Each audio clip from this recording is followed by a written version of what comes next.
आपका फिर से स्वागत है और भयानक भाग्य की एक और संग्रह में। इस वर्षों से थॉर्न बे और थॉर्न नदी के साथ द्वीप पर शिकार और फंसाने का काम कर रहे थे और यह क्षेत्र बेहद जंगली, कठोर और पहाड़ी है। पूरा अलास्कन पिनहैंडल कम आबादी वाला है और ब्रिटिश कोलंबिया के निकट होने के बावजूद वहां बहुत कम लोग हैं। इसका परिणाम यह हुआ कि वह जिस क्षेत्र में गया था वहां केवल कट्टर शिकारी और बाहरी लोग ही जाते थे। यह द्वीप स्वयं भी झीलों, धाराओं, नदियों और जंगलों का मिश्रण है, जिनमें बेशकीमती खाल वाले जानवर जैसे बीवर, ऊदबिलाव और मिंक रहते हैं। वहां बहुत से खतरनाक शिकारी जैसे भेड़िए और भालू भी थे, लेकिन कोलबी का उनके साथ कभी कोई गंभीर सामना नहीं हुआ था। वह फरवरी के अंत या मार्च की शुरुआत में हैंसन केबिन पहुंचे, जिसे दशकों पहले बनाया गया था, और कोलबी ने वहां वर्षों में काफी समय बिताया था। अन्य शिकारी और ट्रैपर भी कभी कभी इसका उपयोग करते थे, लेकिन देर सर्दियों में जब वह अपने खाल इकट्ठा करने के लिए द्वीप पर लौटता था तो यह हमेशा उसके पास ही होता था। जैसा कि वह हमेशा करता था, उसने पहले दिन अपने सामान को खोलने और व्यवस्थित होने में बिताया। फिर आने वाले हफ्तों में वह अपने जाल की हर इंच की जांच करता, अपनी खाल इकट्ठा करता, उन्हें वापस लाता और थोड़ी किस्मत से उन्हें बेच देता। कोलबी जैसे ट्रैपर्स फर की कीमतें ऊंची होने पर बहुत मुनाफा कमा सकते हैं, और आश्चर्यजनक नहीं है कि इस मूल्यवान संसाधन को लेकर शिकारियों के बीच अक्सर संघर्ष होते थे। यहाँ तक कि कुछ अफवाहें थीं कि कुछ शिकारी अपनी खालों के लिए मारे गए थे। जाहिर है, इनमें से कुछ कहानियां बढ़ा चढ़ाकर बताई गई हो सकती हैं या पूरी तरह से बनाई गई हो सकती हैं, लेकिन सतर्क शिकारी इस खतरे को गंभीरता से लेते थे और वे शिकार और सुरक्षा दोनों के लिए खुद को हथियारों से लैस करते थे। लेकिन इन संभावित खतरों के बावजूद कोलबी हमेशा देर से वसंत या शुरुआती गर्मियों में अपनी खालों के साथ लौटता था। उस वर्ष हालांकि उसके दोस्त चिंतित होने लगे जब वह जुलाई तक भी केचिकन में नहीं आया था। इससे फिर उन्होंने इसे अधिकारियों के पास ले गए और अंततः उन्होंने 2 लोगों की खोज पार्टी को उसे ढूंढने के लिए भेजने की अनुमति दी। खोजकर्ता फिर उस क्षेत्र में पहुंचे और केबिन के आसपास के जंगल में कुछ दिन बिताए, लेकिन उन्हें कुछ नहीं मिला। अंततः उन्होंने कोलबी की कुछ चीजें इकट्ठा की और केचिकन लौट आए। उन्होंने अधिकारियों को यह भी बताया कि एक और खोज दल भेजने का कोई फायदा नहीं है, क्योंकि गर्मियों की हरियाली बहुत घनी थी और अगर कोलबी मर चुके होते तो शिकारी जानवर उनके अवशेष खा चुके होते। कोलबी के दोस्त और साथी शिकारी जाहिर तौर पर खोजकर्ताओं से सहमत नहीं थे। कई लोगों को नहीं लगा कि उन्होंने लौटने से पहले एक साधारण खोज से अधिक कुछ किया। इसलिए मामले की तह तक जाने के लिए W. सेल्फ्रिज नामक एक दोस्त ने एक दूसरी आधिकारिक खोज पार्टी का आयोजन किया, जो अक्टूबर 1939 में प्रिंस ऑफ वेल्स द्वीप के लिए निकली। यह कोलबी के आखिरी बार देखे जाने के लगभग 8 महीने बाद था। सेल्फ्रिज और अन्य खोजकर्ताओं ने लगभग 1 महीने तक चलने के लिए पर्याप्त भोजन और उपकरण लिए, और सेल्फ्रिज थॉर्न नदी के आसपास के क्षेत्र से लगभग उतने ही परिचित थे जितने कोलबी थे। जब वे द्वीप पर पहुंचे, मौसम और खराब नहीं हो सकता था। जब वे अपनी नाव में चढ़े और थॉर्न नदी के ऊपर अपनी राह बनाने की कठिन प्रक्रिया शुरू की। यह वैसा ही है जैसा आप वेनिस में देखते हैं, जहां एक व्यक्ति नाव में खड़ा होता है और आगे बढ़ने के लिए एक लंबे डंडे से धक्का देता है। इसके अलावा इस क्षेत्र में बारिश विशेष रूप से पतझड़ और सर्दियों में कुख्यात रूप से लगातार होती है, और वे लगभग हर कदम पर मूसलधार बारिश से पीड़ित थे। जब तक लोग हैंसन केबिन तक पहुंचे, वे थके हुए, भूखे और पूरी तरह से भीगे हुए थे। केबिन अलास्का के जंगल के मानकों के अनुसार आश्चर्यजनक रूप से अच्छी स्थिति में था, लेकिन उन्होंने देखा कि बाहर की दीवारों में से एक में एक ताजा गोली का छेद दिखाई दे रहा था। कोलबी स्पष्ट रूप से वहां था, क्योंकि उसका सामान हर जगह फैला हुआ था, लेकिन इसके अलावा संघर्ष के कोई संकेत नहीं थे। हत्या की तो बात ही छोड़िए, और ऐसा नहीं लग रहा था कि कोई कीमती चीज ली गई हो। पुरुषों को यह अजीब लगा कि केबिन के अंदर और आसपास कोई खाल नहीं थी, जैसे कि होती अगर कोलबी ने अपने जाल की देखभाल की होती। लेकिन दूसरी ओर यह भी स्पष्ट नहीं था कि वह वहां कितने समय से था। फिर सेल्फ्रिज ने देखा कि कोलबी ने केबिन के कैलेंडर पर 2 मार्च को एक निशान बनाया था। दिखने में ऐसा लगता है कि वह दूसरे या तीसरे दिन झाड़ियों में गया था, केवल 1 या 2 दिन के लिए पर्याप्त भोजन और सामान लेकर, और किसी कारणवश वह कभी वापस नहीं आया। जबकि बाकी लोग सामान उतार रहे थे और लंबे समय तक रहने के लिए केबिन तैयार कर रहे थे, सेल्फ्रिज झाड़ियों में गया और एक बड़ा हिरण मारा। फिर एक अच्छे भोजन और अच्छी नींद के बाद पुरुषों ने अगले कई दिन पैदल और नाव से क्षेत्र की छानबीन में बिताए। फिर से क्षेत्र उबड़-खाबड़ था और कुछ जगहों पर लगभग अभेद्य था, लेकिन वे आगे बढ़ते रहे, उम्मीद करते हुए कि अंततः कोलबी को ढूंढ लेंगे। अगले कुछ दिन अपेक्षाकृत शांतिपूर्ण थे, लेकिन छठी शाम को W. मिलर नामक एक व्यक्ति अकेले खोज कर रहा था जब उसने फटे हुए कपड़ों और मानव हड्डियों का एक समूह पाया। पास में ही उसने एक जंग लगा हुआ 357 मैग्नम रिवॉल्वर भी पाया, जो एक चबाए हुए चमड़े के होल्स्टर में था, और एक पुराना ओवरकोट जिसमें जेब में कुछ गोलियां थीं। दुर्भाग्यवश अवशेष इतने सड़े गले और बिखरे हुए थे कि सकारात्मक पहचान बनाना असंभव था। जब तक मिलर केबिन वापस पहुंचा और दूसरों को बताया कि उसने क्या पाया, तब तक अंधेरा हो चुका था। तो उसने कहा कि वह यह नहीं बता सकता कि अवशेष कोल्बी के थे या नहीं, लेकिन जो भी था उसे स्पष्ट रूप से भेड़ियों ने मारा और खा लिया था, क्योंकि चमड़े के होल्स्टर पर भेड़ियों के दांतों के स्पष्ट निशान थे। फिर वे सभी अगले दिन सुबह जल्दी उठे और उस स्थान पर करीब से देखने के लिए गए। जैसे ही वे वहां पहुंचे, एक अन्य खोजकर्ता विक्टर ने तुरंत स्मिथ एंड वेसन .357 मैग्नम को पहचाना और पुष्टि की कि यह कोल्बी का था। बाद में सेल्फ्रिज और अन्य खोजकर्ताओं ने एक और कोट पाया जिसमें कंधा और आस्तीन फटा हुआ था। साथ ही एक म्यान में रखा हुआ चाकू मिला जिसके हैंडल पर दांतों के निशान थे, जो झील के पास अवशेषों से लगभग 100 फीट की दूरी पर थे। इसके अलावा उन्होंने अंततः किनारे से लगभग 3 फीट गहरे साफ पानी में 2 हाथ की हड्डियां भी पाई। वे अभी भी यह सुनिश्चित नहीं कर पाए थे कि कोल्बी की मृत्यु कैसे हुई, लेकिन जो कुछ भी हुआ उनके अंतिम कुछ क्षण भयावह रहे होंगे। उस रात केबिन में विक्टर ने 357 को साफ किया, उसे अलग किया और निरीक्षण किया और पाया कि इसका मेन स्प्रिंग टूटा हुआ था। इससे इसे फायर करना असंभव हो जाता और इससे यह संकेत मिलता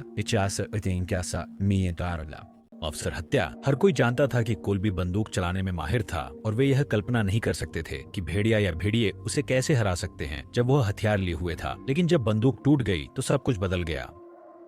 अगली कुछ रातों में केबिन के चूल्हे के आसपास पुरुषों ने इस घटना पर विचार किया और कोल्बी की मौत की व्याख्या के लिए वैकल्पिक सिद्धांतों को खोजने की कोशिश की। हर कोण से सबूतों को देखने के बाद उन्होंने निष्कर्ष निकाला कि वह किसी साजिश का शिकार नहीं था, बल्कि उसे भेड़ियों ने पीछा किया, मारा और खा लिया था।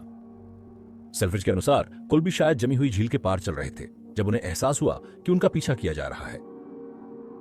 यह अनुमान लगाया गया है कि अगर वह अपने जाल से जानवरों की खाल उतार कर आ रहा था तो उसके पास कच्ची खालें होती। खून और ताजे मांस की गंध तब पास के जंगल में भेड़ियों तक पहुंच जाती। एक बार जब कोल्बी को एहसास हुआ कि उसका पीछा किया जा रहा है तो उसने शायद तुरंत जो कुछ भी वह ले जा रहा था उसे छोड़ दिया ताकि वह अपना बोझ हल्का कर सके और बच निकलने का बेहतर मौका पा सके। चूंकि न तो उसकी खालें और न ही उसका बैकपैक मिला, सेल्फ्रिज ने मान लिया कि वे बस उस झील के तल में डूब गए जब उस वसंत में बर्फ पिघल गई। बिना काम करने वाली बंदूक के कोल्बी की सबसे अच्छी उम्मीद यही होती कि वह किनारे तक पहुंच जाए और भेड़ियों को पकड़ने से पहले किसी पेड़ पर चढ़ जाए। जहां सब कुछ मिला उसके आधार पर वह शायद किनारे तक पहुंच गया था जब मुख्य भेड़िया ने उसे पकड़ा और उसकी कोट के दाहिने कंधे को फाड़ दिया। माना जाता है कि इससे उसकी गति थोड़ी धीमी हो गई, जिससे बाकी झुंड उसे पकड़ सके और हमले में शामिल हो सके। दृश्य के आधार पर ऐसा लग रहा था कि कोल्बी ने अपनी खाल उतारने वाली चाकू से भेड़ियों पर वार किया और वह खुद को छुड़ाने में सफल रहे ताकि वह पेड़ के आधार तक पहुंच सके। लेकिन उसके बाद जो हुआ वह समझ से परे था और अंत में उनके अधिकांश अवशेष इसी स्थान पर पाए गए। इस घटना का प्रत्यक्ष विवरण W.R. सेल्फ्रिज द्वारा लिखा गया था, जो 1943 के अलास्कन स्पोर्ट्समैन के संस्करण में प्रकाशित हुआ। हम कभी निश्चित रूप से नहीं जान पाएंगे कि भेड़ियों ने कोल्बी को मारा या सिर्फ उनके मरने के बाद उनके शरीर को खाया। मुझे लगता है कि हम सभी सहमत हो सकते हैं कि उम्मीद है कि यह सेल्फ्रिज द्वारा प्रस्तुत सिद्धांत नहीं था। अगर ऐसा होता तो यह उत्तरी अमेरिकी इतिहास में भेड़िया हमले से होने वाली एकमात्र मौतों में से एक होती।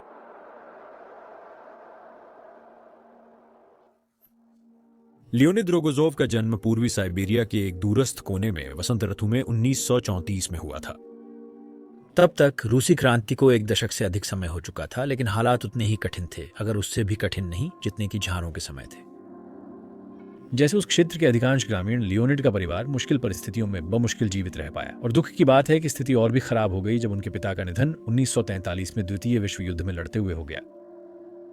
उस समय लियोनिड केवल 11 साल का था, लेकिन उसने खुद से वादा किया कि वह अपनी बाकी जिंदगी साइबेरिया में एक गरीब किसान के रूप में नहीं बिताएगा। और शुक्र है वह एक होशियार बच्चा और एक असाधारण छात्र था। 1953 में उसे लेनिनग्राद के प्रतिष्ठित पीडियाट्रिक मेडिकल इंस्टीट्यूट में पढ़ाई के लिए स्वीकार कर लिया गया। बाद में उन्होंने कुछ महीने सेंट पीटर्सबर्ग में एक क्लिनिक में काम किया जो गरीब और कामकाजी वर्ग के परिवारों के बच्चों के लिए था। वहां का काम जितना उन्होंने सोचा था उससे कहीं अधिक संतोषजनक और पुरस्कृत करने वाला था, और अंततः उन्होंने महत्वाकांक्षी सर्जनों के लिए एक कठिन क्लिनिकल प्रशिक्षण कार्यक्रम में दाखिला लेने का निर्णय लिया। 1960 के दशक के मध्य में एक साथी चिकित्सक ने सुझाव दिया कि वह अपने प्रशिक्षण को रोक दें और नवंबर की शुरुआत में प्रस्थान करने वाली 6ठी सोवियत अंटार्कटिक अभियान में शामिल हो जाएं। लियोनिद को यकीन नहीं था कि जमे हुए बंजर भूमि में 2 साल बिताना उनके करियर या मानसिक और शारीरिक स्वास्थ्य के लिए अच्छा होगा या नहीं, लेकिन उस समय की तरह वह भी अभियान के चारों ओर फैली रोमांच और रोमांटिकता की आभा में बह गए। और उनकी आश्चर्य की बात यह थी कि उन्हें अभियान के चिकित्सक के रूप में नियुक्त कर लिया गया, हालांकि वह एक अपेक्षाकृत अनुभवहीन 26 वर्षीय सामान्य चिकित्सक थे। 91,000 मील की यात्रा में 5 सप्ताह लगे, और फिर जब ओब क्षितिज के पार गायब हो गई तो लियोनिद और उनके सहयोगियों को अंटार्कटिका में छोड़ते हुए उन्हें पता था कि वे लगभग पूरे 2 वर्षों तक अविश्वसनीय रूप से कठोर और वीरान बंजर भूमि में अकेले रहेंगे। यह कम से कम कहने के लिए एक डरावना परिदृश्य था, लेकिन शुरुआत में वे सभी उत्साह से भरे हुए थे। इससे यह हुआ कि वे शुरुआत में इतने उत्पादक थे कि आधार फरवरी 1961 के मध्य तक लगभग पूरा हो गया था। इसका मतलब था कि उनके पास ओप के उन्हें लेने के लिए लौटने से पहले 20 महीने का समय था। वहां कई वैज्ञानिकों के पास अभी भी काम और अवलोकन करने के लिए थे और लियोनिड जब भी संभव होता मदद करते थे, लेकिन बड़ी बीमारियों और चोटों की अनुपस्थिति में वह धीरे धीरे ऊब, निराश और घर की याद में डूबने लगे। उन्होंने लगभग हर दिन अपनी डायरी में लिखा और खुद को व्यस्त रखने के लिए जो कुछ भी सोच सकते थे किया, लेकिन अपनी पूरी कोशिशों के बावजूद उनकी मानसिक स्थिति हर गुजरते दिन के साथ बिगड़ती गई। एक डायरी प्रविष्टि में उन्होंने अपनी बिगड़ती स्थिति का वर्णन इस प्रकार किया, उद्धरण, मंद घर की याद की लहरें जो बढ़ती नफरत से बढ़ गईं, जिसे उन्होंने शापित अंटार्कटिका के रूप में वर्णित किया। उसकी सबसे बड़ी इच्छा थी कि वह सेंट पीटर्सबर्ग के क्लिनिक में अपने मरीजों के पास वापस लौट जाए। बाद में उसे एहसास हुआ कि उसे बर्फ के ढेर मापने और नीरस मौसम संबंधी अवलोकन करने की तुलना में उन्हें सेवा देने में कहीं अधिक संतोष मिलता था। जल्द ही लियोनिद के बढ़ते उदास स्वभाव ने अंततः अवसाद, चिंता और थकावट को जन्म दिया। वास्तव में वह शनिवार 29 अप्रैल 1961 की सुबह इतना थका हुआ और बुखार से पीड़ित था कि वह बिस्तर से भी नहीं उठ सका। जैसे जैसे सुबह बढ़ती गई, उसे सामान्य जोड़ों और मांसपेशियों में दर्द, मतली की लहरें और उसके पेट के निचले दाहिने हिस्से में तीव्र दर्द महसूस होने लगा।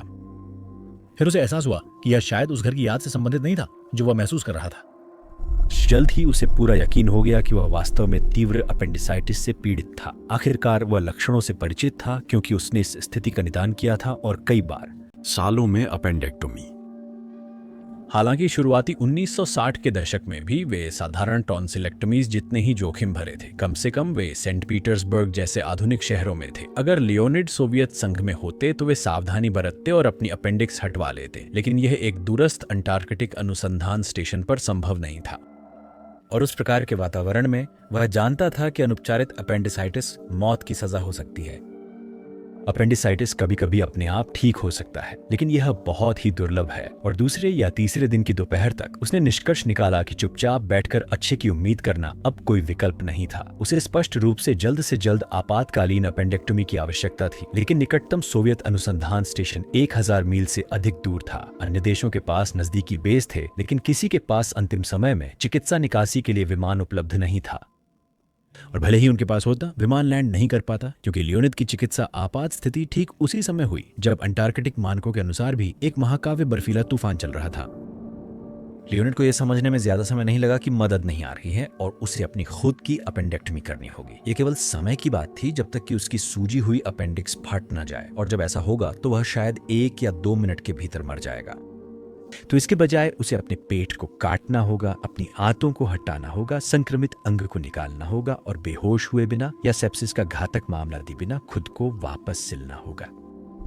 थोड़ी देर बाद लियोनिड ने एक सर्जिकल योजना तैयार करना शुरू किया, अस्थायी ऑपरेटिंग रूम की व्यवस्था की और उन शोधकर्ताओं का चयन और प्रशिक्षण किया जो उनके सहायक के रूप में कार्य करेंगे। सावधानीपूर्वक विचार करने के बाद उसने एक ड्राइवर और एक मौसम विज्ञानी को चुना, क्योंकि उसे लगा कि वे खून और आंतों को देखकर बेहोश होने की सबसे कम संभावना रखते हैं। अगले दिन उन्होंने उन्हें सिखाया कि एड्रेनालिन कैसे देना है, सीपीआर कैसे करना है अगर ऑन ऑपरेशन के दौरान वह बेहोश हो जाए। उन्होंने यह भी उम्मीद की कि रविवार 31 मई 1966 की रात को उन्हें अच्छी नींद मिलेगी, क्योंकि उन्हें ऑन ऑपरेशन के दौरान हर संभव ऊर्जा की आवश्यकता होगी, जो अगले दिन दोपहर में शुरू होने वाला था। लेकिन तब तक उसके पेट में दर्द इतना भयानक था कि वह 1 या 2 मिनट से अधिक के लिए झपकी नहीं ले सका। अगली सुबह उसकी हालत और भी खराब थी और उसने अपनी डायरी में लिखा कि बाहर की तेज हवाएं 100 गुस्सैल गीदड़ों के एक साथ चिल्लाने जैसी लग रही थी। सोमवार 1 जून 1961 को लगभग 2 बजे दोपहर लियोनिड ने खुद को अपने बाएं तरफ अर्ध झुकी हुई स्थिति में रखा। उसे पता था कि वह अकल्पनीय दर्द का अनुभव करने वाला है। वह सामान्य एनेस्थेटिक पर निर्भर नहीं हो सकता था, क्योंकि उसे पूरी तरह से स्पष्ट दिमाग की आवश्यकता थी। इसलिए उसके पास केवल कटने वाली जगह के आसपास कुछ नोवोकेन था। सवाल यह था कि क्या वह ऑपरेशन खत्म होने तक इसे सहन कर पाएगा। उस समय वह निस्संदेह डरा हुआ था। उनके एक सहायक ने उन्हें एक स्केल पेल दिया, जबकि दूसरे ने कटने वाले क्षेत्र के ऊपर एक दर्पण पकड़ा। फिर बिना किसी देरी के लियोनिड ने अपनी बाहरी त्वचा की परत को काटने की प्रक्रिया शुरू की और फिर अपने पेट की दीवार में 4 इंच का और भी अधिक दर्दनाक चीरा लगाया। बाद में वह इतना कांप रहा था कि उसे अपनी शांति वापस पाने के लिए कुछ समय लेना पड़ा। उसके सहायकों के चेहरे और शरीर काफी हद तक ढके हुए थे क्योंकि वे मास्क और पूरी लंबाई के चिकित्सा वस्त्र पहने हुए थे, लेकिन फिर भी वह यह देखे बिना नहीं रह सका कि उनकी खुली त्वचा सामान्य से कहीं अधिक सफेद थी और वे अपनी आंखों में छिपे डर को कितनी भी कोशिश कर लें, छिपा नहीं सके। मूल योजना शेष प्रक्रिया को दृश्य सहायता के लिए दर्पण का उपयोग करके करने की थी। हालांकि सहायक के कांपते हाथ और उल्टा चित्र इतना विचलित करने वाला हो गया कि लियोनिड ने केवल स्पर्श की भावना का उपयोग करके जारी रखने का निर्णय लिया। तब तक वह तीव्र मतली से भी पीड़ित था और जब तक उसने अपनी आंतों के नीचे अपनी अपेंडिक्स को ढूंढा, वह बेहोश होने से बचने की पूरी कोशिश कर रहा था। वह अपेक्षा से अधिक खून बहा रहा था और जब ऐसा लग रहा था कि चीजें और खराब नहीं हो सकती, उसने अनजाने में अपनी बड़ी और छोटी आंतों के बीच एक बड़ा चीरा लगा दिया। जब उसने आईने में देखा कि नुकसान कितना बुरा था तो उसे तुरंत पता चल गया कि उसे रुककर इसे सिलना होगा, फिर आगे बढ़ना होगा। यह भयानक था क्योंकि इसका मतलब था और अधिक खून बहना, अधिक दर्द और चाकू के नीचे अधिक समय। लेकिन फिर भी उसने घाव को सिलने और अपनी अपेंडिक्स को खोजने में कामयाबी हासिल की। जैसे उसने महसूस किया, उसने इसके स्थान और स्थिति की पुष्टि करने के लिए दर्पण का उपयोग किया। यही वह समय था जब उसने महसूस किया कि उसकी अपेंडिक्स सूजी हुई और विकृत थी और उसका आधार बीमार काले बैंगनी रंग का हो गया था। यह स्पष्ट प्रमाण था कि यह अंग किसी भी क्षण फट सकता है, लेकिन वहां से ऑपरेशन बिना किसी अन्य बड़ी रुकावट के पूरा हो गया। अविश्वसनीय रूप से लियोनिड ने अपेंडिक्स को हटा दिया, सीधे गुहा में एंटीबायोटिक्स लगाए और लगभग 2 घंटे बाद पहली कट लगाने के बाद पसीने से तरबतर होकर अपने पेट को सिल दिया। लियोनिड होश में आते जाते रहे और अगले कुछ दिनों में उन्हें गंभीर बुखार और पेट में सूजन का अनुभव हुआ, लेकिन उनकी स्थिति धीरे धीरे सुधरी और उन्होंने 5वें दिन तक लगभग पूरी तरह से सामान्य महसूस करने की सूचना दी। कुछ दिनों बाद उसने पेट के टांके भी हटा दिए और अगले हफ्ते वह बिस्तर से उठकर स्टेशन पर अपनी सामान्य ड्यूटी फिर से शुरू कर दी। बर्फीले तूफान के थमने के तुरंत बाद लियोनिड और शोधकर्ताओं को एक सिंगल इंजन विमान द्वारा निकाला गया। जब वह अंततः सोवियत धरती पर वापस आया तो उसे नायक की तरह स्वागत मिला और 1961 में उसे order of the red banner of labour से सम्मानित किया गया। लियोनिड कभी भी इस ध्यान को नहीं चाहते थे, इसलिए वह सेंट पीटर्सबर्ग वापस चले गए ताकि अपनी पढ़ाई फिर से शुरू कर सकें और अपने प्रिय क्लिनिक में जहां से छोड़ा था वहां से आगे बढ़ सकें। सेंट पीटर्सबर्ग में एक प्रभावशाली 4 दशक के करियर के बाद अंततः 66 वर्ष की आयु में कैंसर से उनकी मृत्यु हो गई।